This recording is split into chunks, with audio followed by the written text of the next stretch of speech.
Trouve le calcium. Alors, première question. Et je vais m'adresser aux auditeurs.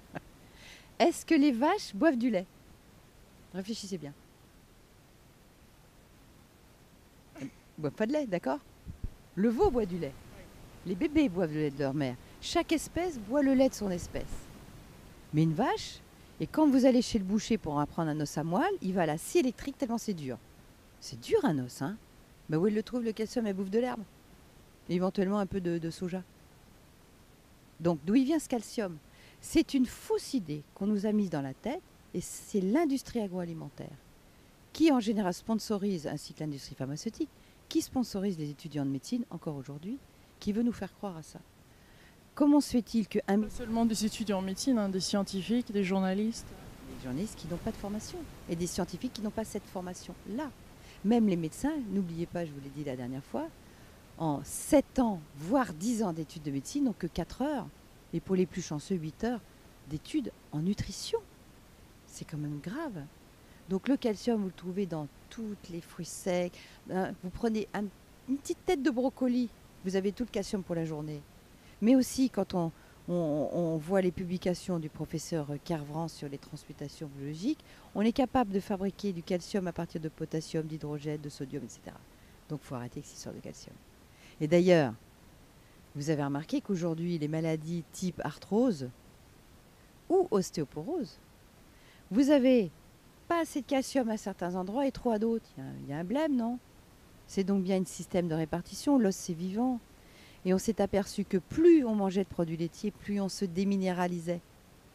Les produits comme les pays comme la Chine, aujourd'hui, je ne sais plus comment ils mangent. Je suis allée dans les années 89, juste avant les événements, mais les produits laitiers n'existaient pas du tout. J'ai fait une petite audite là-bas. J'ai voulu voir s'il y avait un yaourt, ne serait-ce qu'un yaourt. Un yaourt en pot, c'était des pots en céramique parce qu'il n'y en avait pas du tout. Ça coûtait le prix d'une bouteille de champagne. Mais ça convient pas aussi aux Asiatiques, hein. Moi, c'est du tout. Alors pour eux, non mais du tout c'est beaucoup plus flagrant pour certaines cultures, non? Mais c'est parce que culturellement, ils n'ont pas élevé de vaches qui coûtent trop cher à faire. Mais en Inde, les vaches sont sacrées aussi, hein. On ne les mange pas, les vaches. Mais ils utilisent un peu de produits laitiers en Inde, hein. Mais sous forme. Mais de toute façon, les produits laitiers aujourd'hui sont devenus des aliments toxiques parce que toute mère qui a allaité son enfant le sait qu'elle ne doit pas prendre de produits chimiques, elle ne doit pas prendre de médicaments, elle doit faire attention à ce qu'elle mange parce que tout passe dans le lait. Et aujourd'hui, vous avez vu les vaches comment elles sont élevées dans- en prison, avec des trucs chimiques, avec des farines animales, avec tout ça. Attends, le lait, les dioxines, contient toutes les substances qu'il faut éviter.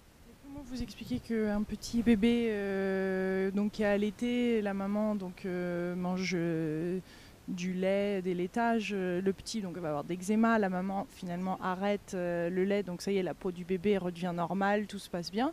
Mais ensuite, à un moment, bah, le petit s'adapte et bah, c'est plus important, il peut reprendre les laitages, ça se voit plus de l'extérieur. Non, ça se voit plus d'extérieur, mais ça va peut-être se voir de l'intérieur. Soit il va peut-être faire des crises d'asthme, soit il va avoir plein de boutons sur la figure, soit il va être hyperactif, soit il va être autiste, soit il va avoir une maladie neurologique, soit il va être dépressif, soit il va être hyper émotif, et il aura de toute façon des problèmes. Et tous les parents savent que quand il y a des problèmes ORL, laissez tomber, vous arrêtez les produits laitiers, vous arrêtez les problèmes ORL, hein, c'est clair.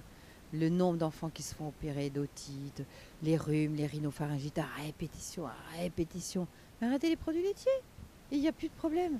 Moi, ma fille a eu des produits laitiers les tout premiers mois de sa vie. Comme j'ai vu qu'elle avait otite, machin, j'ai arrêté. Ça a été terminé. Et j'alternais les laits, lait de riz, lait de châtaigne, lait de soja. Le lait de soja, pas tout le temps. Un jour sur 5 et c'est parfait. Lait d'amande, lait de châtaigne, il y a plein de trucs. Et le lait de chèvre? Le lait de chèvre, certains le supportent. Donc, mais ma fille, quand j'ai fait les tests, elle est intolérante aux 3 laits. Vache, brebis et chèvre, carrément, la pauvre. Donc avec un terrain comme le mien, où moi je pense que je devais être un peu bipolaire sur les bords, mais dû à mon alimentation. À l'âge d'1 an, on me laissait sur le trottoir, j'étais intransportable tellement je vomissais en voiture. J'avais un foie déjà qui était complètement dégénéré, je ne supportais pas le lait. Ma mère ne m'ayant pas allaité, étant née par césarienne, donc vous savez bien que la césarienne, vous naissez sous atmosphère stérile, on vient vous chercher, donc votre immunité est catastrophique. Vous n'avez pas eu le colostrum, vous n'avez rien eu. Plus le lait de vache, alors j'avais le cocktail Molotov pour avoir une immunité catastrophique. Ça, c'est sûr. Donc pour vous, il faut qu'on arrête tous le lait On peut, et prendre de la vitamine D. Ah oui, on peut prendre du fromage de chèvre, mais pas tous les jours. Un jour sur 5 du fromage de chèvre, il n'y a pas de problème. Mais je conseille vraiment d'arrêter totalement les produits de vache et de brebis, parce que la brebis suit la vache maintenant. Ah ouais, c'est Pourquoi? parce qu'ils commencent à les mettre en batterie, parce que c'est fini pour la brebis. En revanche, les chèvres, ça va encore. La chèvre est une rebelle et elle a beaucoup de mal. Elle meurt parce qu'elle s'ennuie et on ne peut pas la mettre dans des étables enfermées en prison avec des trucs au cou. Une chèvre est une rebelle et restez rebelles, mesdames les chèvres, ça ira mieux. Le lait de jument est très bien parce qu'il n'y a pas de caséine, mais il est très cher. Le jument serait un bon lait pour l'homme. Il n'y a pas de problème avec ça. Mais bon, à 25 € le litre, ça fait un peu cher quand même, hein. Donc non, moi je conseille vraiment, vraiment, quand on a quelques problèmes de santé que ce soit, arrêtez les produits laitiers et arrêtez le gluten pour voir. Ça vous coûte quoi? Vous allez faire des économies de médicaments, vous allez faire des économies de médecins, vous allez faire des économies pour votre arthrose parce que vos disques vont moins s'user, vous serez en meilleure vitalité, vous allez vieillir de façon plus harmonieuse, parce que de toute façon on vieillit tous. Mais vivre, je sais plus qu'est-ce qu'il disait ça, mais c'est ajouter de la vie aux années et non pas des années à la vie. C'est très important d'être en vitalité et avoir envie de faire plein de choses.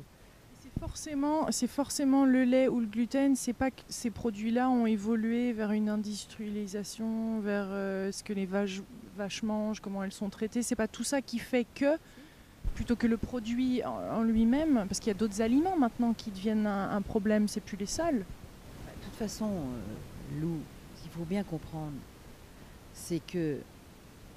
Lilou, pardon. Lilou, c'est pas grave, Lilou, Louli, allons-y.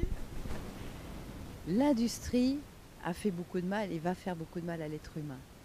Donc si je peux donner un conseil, c'est de manger là où ça pousse quand ça pousse. Simple. On mange les produits de saison, les moins délocalisés possibles.